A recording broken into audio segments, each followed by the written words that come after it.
Começando o Papo de Sexta aqui no canal da FEB Editora no Instagram, esse nosso espaço para a gente conhecer as novidades editoriais, o que está vindo por aí, os últimos e os próximos lançamentos, os bastidores do trabalho editorial da FEB Editora.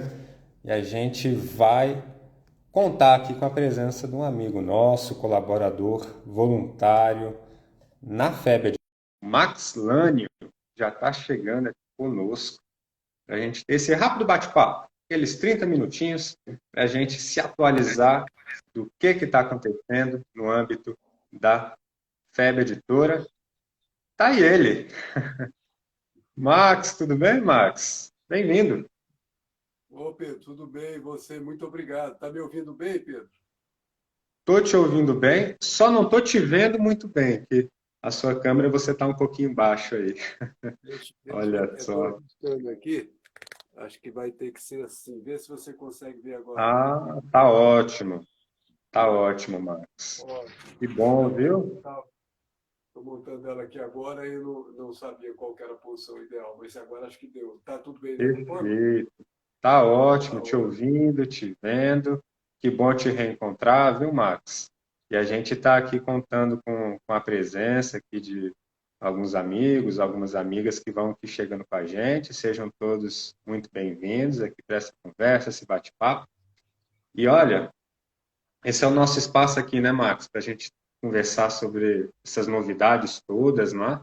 Recentemente foi anunciada a parceria, Max, com a Comunhão Espírita Cristã, não é? Essa instituição fundada pelo próprio Chico Xavier, olha que beleza, né, Max? Quando ele se muda de Pedro Leopoldo para Uberaba, lá em 1959, né? E já 5 anos depois é publicado um livro em que Emmanuel comenta 180 versículos ao Novo Testamento, que é o Palavras de Vida Eterna. Olha só, já está aí na mão, né? Olha que beleza, hein, Max? Essa É edição esse aí da SEC, né? Isso, temos ela aqui já há algum tempo. Eu acho que nós adquirimos em 2011. Essa aqui é uma das mais recentes aí naquela época, né? Que foi publicado bem antes, né? Foi publicado com a época que o Chico estava à frente, né? Então ela realmente é uma obra incomparável. Isso daí é um livro de cabeceira, né, Max? Sem É um dúvida. livro Nós de praticamente cabeceira. é a mão, Pedro, coincidentemente, porque nós estamos usando o nosso Evangelho no lar há algum tempo já, né? Então coincidiu que a gente está aqui falando e o livro estava aqui do meu lado. Olha só, que beleza, hein? Nada é acaso. Mas olha, Absolutamente. e esse aí, Max, e amigos que estão chegando, olha, a Flora Azul aqui está chegando aqui conosco, dando seu boa tarde.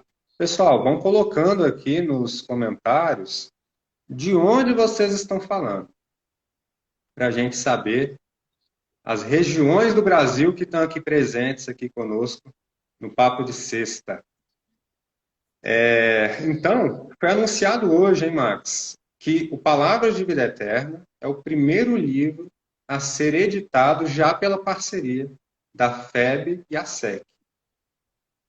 Primeiríssimo livro, está aqui no Instagram da FEB Editora, né? Já a capa nova, né? Ó, o céu sul do Brasil está lá em Porto Alegre, acompanhando aqui a gente. Max, tem outros livros aí da SEC que você conheça? Ó, por Então, exemplo, Sinal Verde.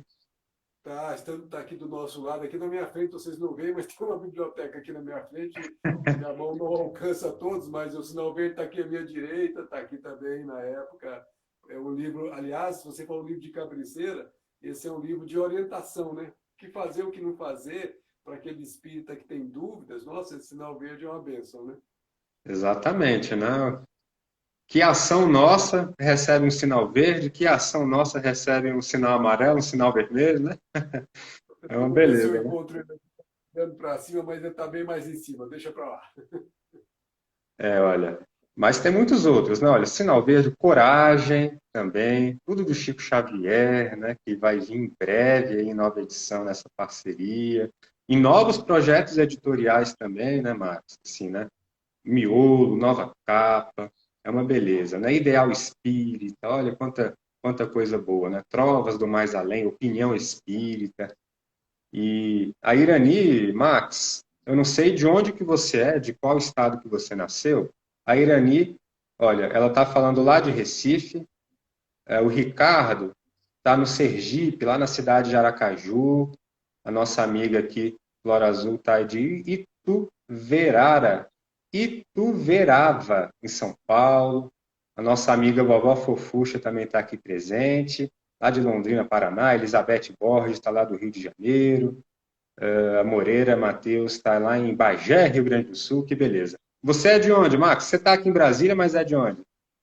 Pois é, eu sou aqui próximo de Brasília, nasci em Anápolis, Goiás. Eita, coisa boa. A terra do Estamos aqui, piqui. estamos Olha. aqui desde o século XXI, desde o início do século XXI, e parece que não vamos sair só se for depois de removido o cadáver. Ah, é terra boa demais, né? Mas Terra olha, boa. é, mas olha, Max, você que é voluntário da FEB, né? Está aí colaborando na FEB Editora. Você tem outros livros também, a gente queria, né, aproveitar a sua presença, que vão receber um lançamento em breve ali, previsão ali para o mês de novembro, tá, pessoal? Previsão para o mês de novembro, que são livros de autores encarnados, não é? E a gente vai ter, por exemplo, o Kardec, Uma Dádiva de Deus à Humanidade, não é? E o Ensina-nos a Orar, não é? Com previsão para o mês de novembro. E aí, Max, você que pôde ter, né, estando aí voluntário na editora, né, pôde conhecer também essas obras, né, como é que é essa questão do ensino-nos a orar? Né? A gente já tem uma diversidade de conteúdos, né, tratando do tema da prece, mas ainda assim a gente precisa aprender a orar, não é? Como orar, onde orar, por que orar, né? Quais os benefícios da prece, ao ponto de que surge esse livro aqui, voltado exclusivamente para essa temática, né, Max? Então é um tema realmente muito atual ainda, né? Esse tem como autor o Álvaro Crispino, não é esse? Isso. Isso, ele mesmo. Pois é, você vê como esse processo na FEB é um processo cuidadoso, né? Esse livro chegou à FEB por volta do ano 2016 para ser analisado, né? E leva esse tempo todo com aquela equipe que a FEB tem lá dentro para poder analisar seus pareceristas, seus editores, enfim, então várias pessoas anônimas aí para a comunidade espírita, mas que trabalham naquele bastidor em silêncio, incansável e com cuidado, né, Pedro? Muito cuidado. Existem muitas considerações que são feitas. Esse livro do Álvaro, por exemplo, que você está nos trazendo agora como brevemente para ser publicado, ele passou pela mão de 3 ou 4 pessoas que os analisaram antes de seguir para as próximas etapas, que é a parte editorial propriamente dita, né? Então teve várias mãos envolvidas, né? As pessoas que analisaram esse livro, como os demais, não sabem quem é o autor. Tira-se o nome do autor para não haver qualquer risco dessa pessoa ter assim, eu conheço esse autor, eu gosto dele, eu vou aprovar se eu for um parecerista. Por exemplo, você pode pensar assim, né? E na verdade ele não tem essa chance. Ele pode até identificar, porque o estilo literário, quem conhece um autor consegue às vezes identificar pelo estilo, né? Mas na maioria das vezes, como é uma obra nova, ele fica na dúvida, né? E isso dá a isenção, né, Pedro? Porque é importante a gente ter a isenção total na hora de falar assim, esta obra deve vir a público, né?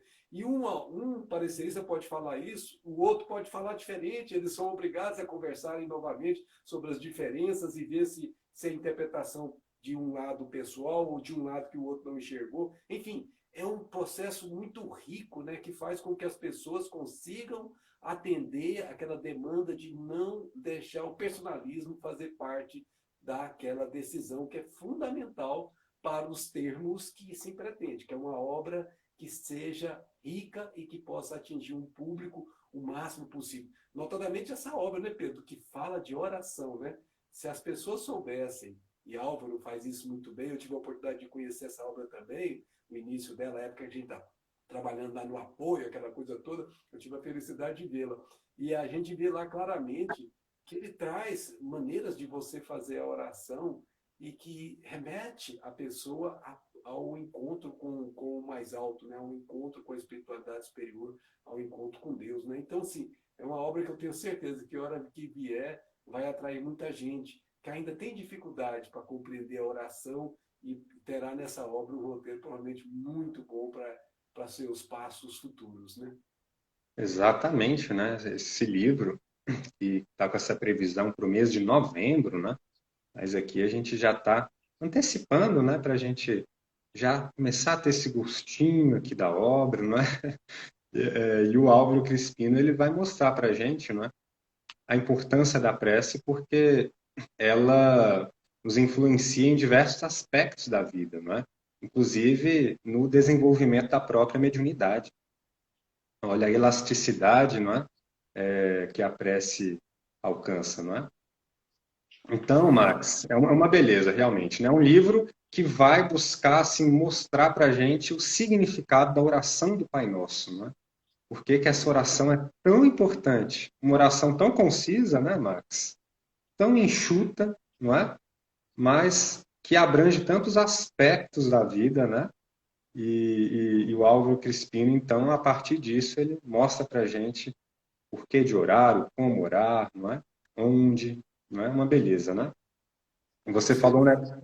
Aham, Você já está gerando aí naqueles que nos veem, nos ouvem, uma curiosidade, né? Porque como é que ele trata esse aspecto da oração do Pai Nosso e ao mesmo tempo nos ensina a orar, né? Então esse é um convite aí, aguardem que quando chegar teremos a oportunidade de ver isso em detalhes, né? Mas com certeza ele com habilidade consegue fazer com que a gente se prenda a esse trabalho, né? Porque toma, como Kardec fez lá no livro, o Evangelho segundo o Espiritismo, ele toma, né, o Pai Nosso e vai ali ponta a ponta abordando. Isso parece-nos muito interessante de que tenhamos mais gente que conheça isso, né? exatamente, olha. E foi bacana que você falando aí desse trabalho, não é, Max? Que é realizado na FEB, com relação às obras que chegam, né? Porque a FEB ela recebe muitas obras, né, de autores que têm o desejo de publicar livros ali com conteúdo doutrinário, né? E só que essas obras elas passam por um crivo, não é? Por uma espécie de peneira, por assim dizer, né? Em que um grupo de colaboradores, não é? Chamados pareceristas, eles vão ali avaliar a obra, não é? A colaboração ali da obra, a pertinência ali do assunto, não é? E tudo mais. E queria que você pudesse trazer para a gente alguns esclarecimentos aí de como é que é feito, você poderia comentar para a gente quais são os critérios que os pareceristas que recebem livros da FEB Editora, eles utilizam aí nessa análise? Então, esse é um trabalho que a FEB vem desenvolvendo há muito tempo, né? Hoje, sob a coordenação do nosso querido Geraldo Campetti, né, que conduz esse trabalho, e a gente que trabalha lá como apoio de alguma forma, fazendo o que a gente dá conta de fazer, a gente conhece um pouco desses meandros, né?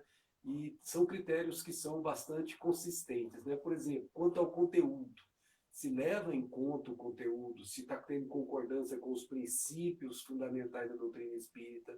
Se um parecerista, por exemplo, estiver analisando uma obra dessa e ele encontrar discordâncias, ele é necessariamente convidado a anotar aquela discordância. Se ela for isolada, solicitar ao autor que reveja, né? Se ela for permeada pelo livro, ele já poderá imediatamente já não mais aceitar o livro, porque como permeada por todo o livro, não há como fazer reparos, né?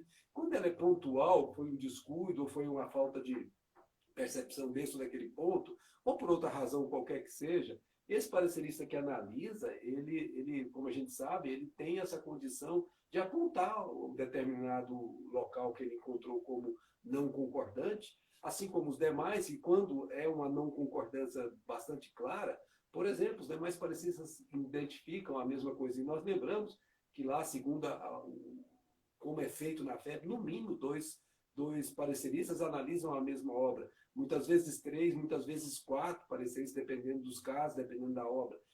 Esses critérios são os mesmos para todos os pareceristas, né? Então, eles têm ali as bases que eles têm que observar para as suas análises. Então, não é o parecerista A, B ou C do jeito dele que analisa. Ele segue uma métrica, né? uma metodologia que ele tem que ali colocar a sua avaliação, ou seja, o seu parecer, né? Então, ele vai verificar também quanto ao conteúdo, se está havendo uma efetiva contribuição para o estudo, a prática e a divulgação do espírito, porque às vezes você é uma coisa repetitiva, né? E a pessoa vai ser assim, uma obra que pode até ser uma obra boa, mas ela já é uma obra que já foi publicada de outra maneira e ela acrescentaria pouco. Então, isso também é considerado, né? O ineditismo, por exemplo, é muito importante, porque, como a gente falou do Álvaro Crispino, né? É uma forma diferente de fazer o trabalho da oração, né, que ele trouxe. Isso chama atenção e, com certeza, agrega muito para as pessoas. Então, nesse conteúdo, nesse aspecto do conteúdo, isso também é importante, que é a originalidade da abordagem do que já se conhece, né? Então, o mesmo assunto, né, Pedro, você sabe, existem várias abordagens para o mesmo tema, né? Então, você pega, por exemplo, professores. Eles podem ter um tema e os alunos compreender de maneira diferente. Um bom professor, ele consegue abordar o mesmo tema de diversas maneiras, diversas visualizações que os vários meios de percepção diferentes do público são capazes de serem acionados, né? Então, você pega uma pessoa que tem uma história de vida X, outra tem uma história de vida Y, outra tem uma história de vida Z. Cada uma delas tem uma facilidade mais ou menos nesse ou naquele campo e uma dificuldade mais ou menos nesse ou naquele outro campo. Então, quando o autor ou quando o professor explica de diversas maneiras, o público como um todo será acessado porque ele conseguiu alcançar o que o outro compreende. Então, esse ponto no conteúdo é fundamental. E esse conteúdo é a base, é o primeiro item que o parecerista deve levar em conta. Segundo, quanto ao título, né? O título tem que ser apelativo, né? O título tem que ser algo que chame a atenção, tem que ser curto, se possível, né? Para poder, pode até ter o subtítulo, mas o título principal é importante que ele tenha essa concisão, e ele retrate o que está na obra, né? Então, aquele título tem que ser um espelho do que a obra deve trazer. Quando alguém lê o livro, vê o livro, puxa vida, vai falar de oração. Então, ali, a oração deve ser o cerne do livro, que normalmente a gente vê, né? Exatamente. O título, Max, o título de um livro, ele é muito importante, porque ele precisa resumir numa palavra ou numa expressão a proposta de toda a obra, não é? Então, o próprio título, ele por si só já é informativo, não é? Ele já dá uma indicação do a que a obra veio, né? Qual que é a sua proposta, o seu objetivo, qual a sua contribuição efetiva para nós, desde o título, não é isso? Assim como a capa, né, Max? A capa é muito importante, porque a capa ela é uma interpretação gráfica, visual, também dessa mesma proposta da obra, não é? É uma interpretação gráfica do próprio título da obra, não é isso? Então, são elementos que compõem o livro, não é? Que não são propriamente o seu conteúdo, mas que têm a sua importância e têm que ser bem pensados, né? Você estava falando aí, aliás, né? Você tem mais elementos aí para trazer para a gente, né, Max? Daqui a pouco eu faço uma emenda aqui, vai lá. Bem lembrado esse aspecto aí do título, e ainda outro, né? Ele tem que ter o interesse para estimular a leitura da obra, né? Se você colocar aquele título enfadonho, mesmo que ele represente tudo que está na obra, pode ser, vamos dizer, desmotivar alguém para ler, né? Um título convidativo, ele pode chamar as pessoas a lerem, né? Então, se você Que falar... isso, né, mano? Uhum. Até, se você pegar, por exemplo, o campo científico, né? Eu me lembro quando a gente estava na universidade, então, você publicar um livro, ele pode ser um livro que vai atrair somente aqueles especialistas, mas se você colocar um livro que ele tem um título chamativo, outros de outras áreas poderão ser convidados a ler o livro. Por exemplo, diamante. Os diamantes são eternos. Aí é um título amplo, né? E quando você vai dissertar cientificamente sobre os diamantes, você vai dizer que eles são realmente, entre aspas, eternos, né? Então você não foge do campo científico e, ao mesmo tempo, abre um campo para novas percepções. Mas, além do título, Pedro, nós não podemos esquecer que tem também a questão da gramática, a questão dos contextos de intercelação à língua, né? Se nós formos pegar a linguagem, o livro tem que ser escorreito, né? Não aquele livro pesado, carregado de termos difíceis de ler, não. Ele tem que ser limpo, né? Mas com palavras que estejam completamente harmônicas com o português, né? Que nós habitualmente temos no país agora, notadamente depois da reforma, né? Então é importante que a gente tenha esse aspecto, que o autor consiga fazer a sua dissertação, fazer a sua explicação de uma maneira que ela seja acessável, sem escorregar em termos gramaticais comprometedores, né? Por exemplo, tem um termo que vamos dizer assim, é comum e os espíritas falam muito, a diferença entre desencarne e desencarnação.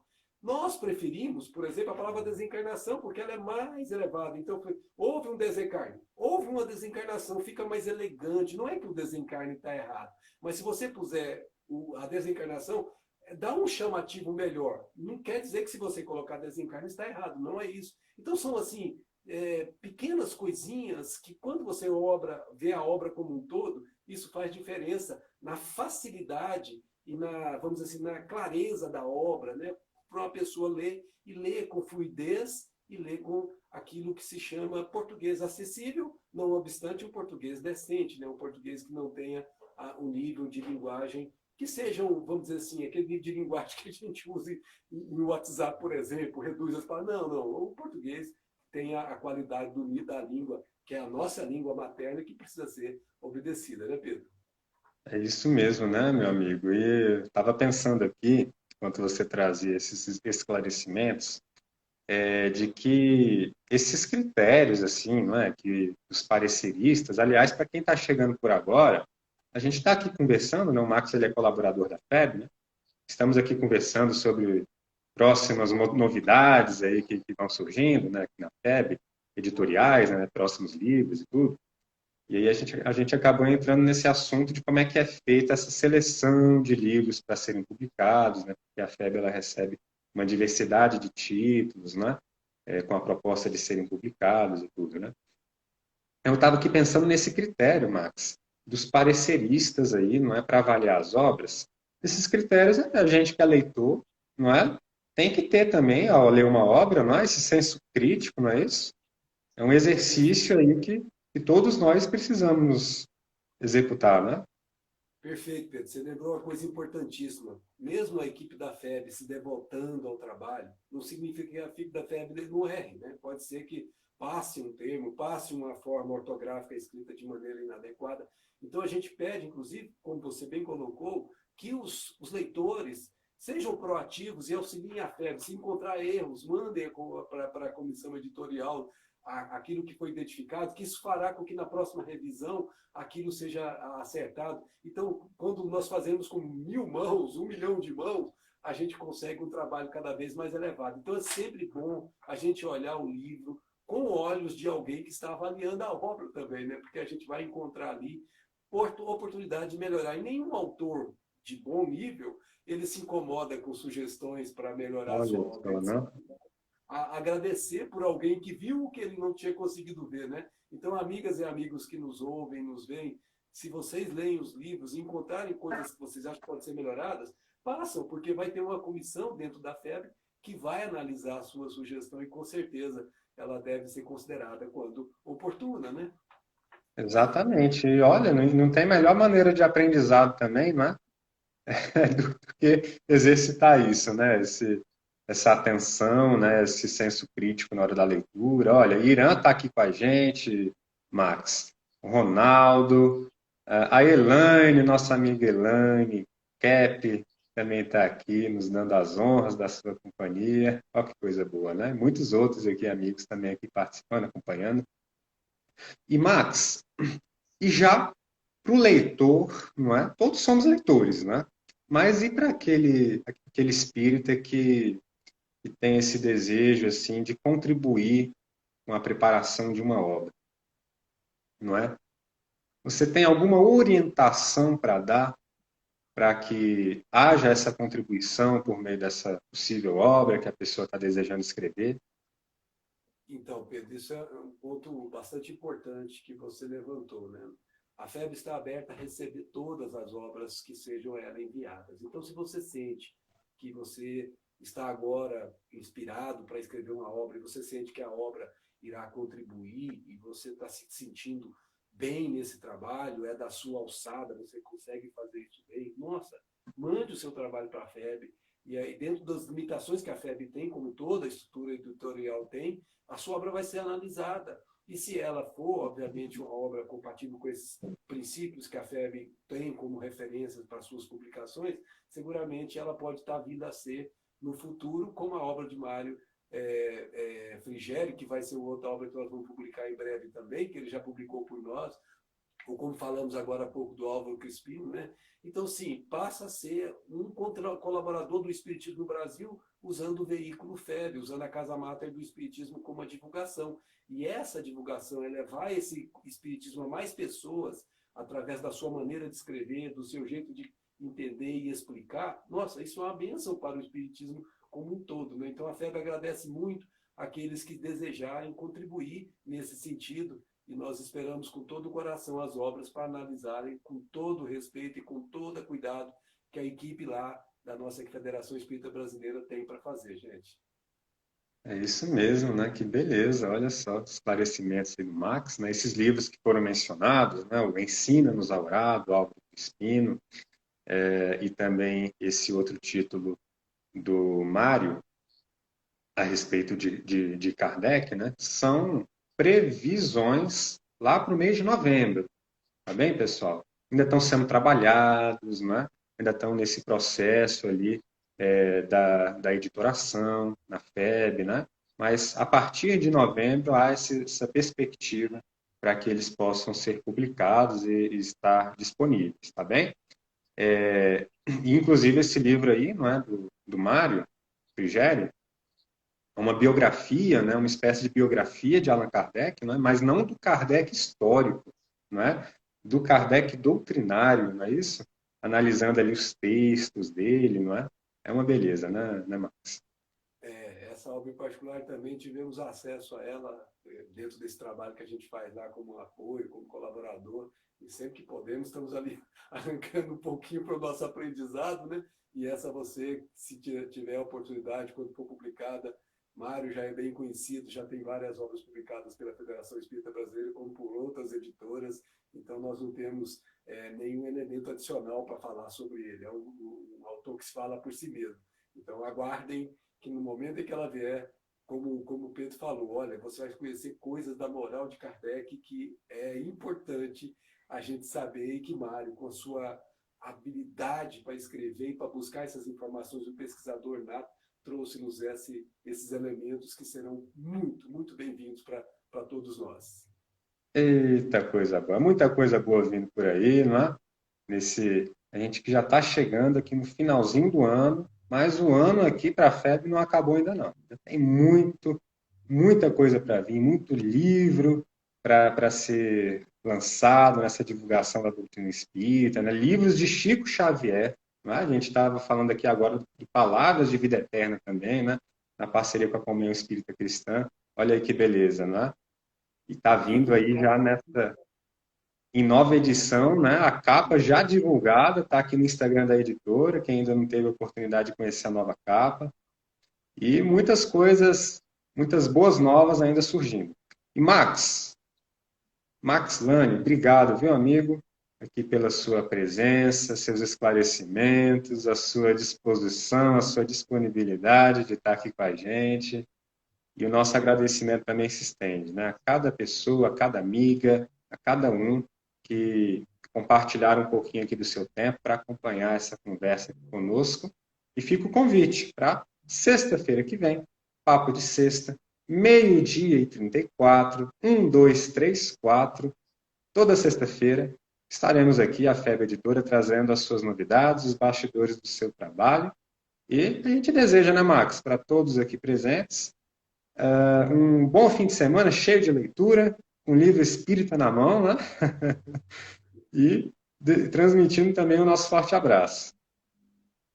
Tá Muito certo? obrigado, Pedro. Muito obrigado pelo convite, muito obrigado às amigas e amigas que conosco estiveram, e vamos prosseguir, né? Temos que divulgar o Espiritismo das melhores maneiras possíveis, né? Muito obrigado e muita paz. É isso mesmo. Gratidão, abraço, fiquem com Deus. Tchau, tchau.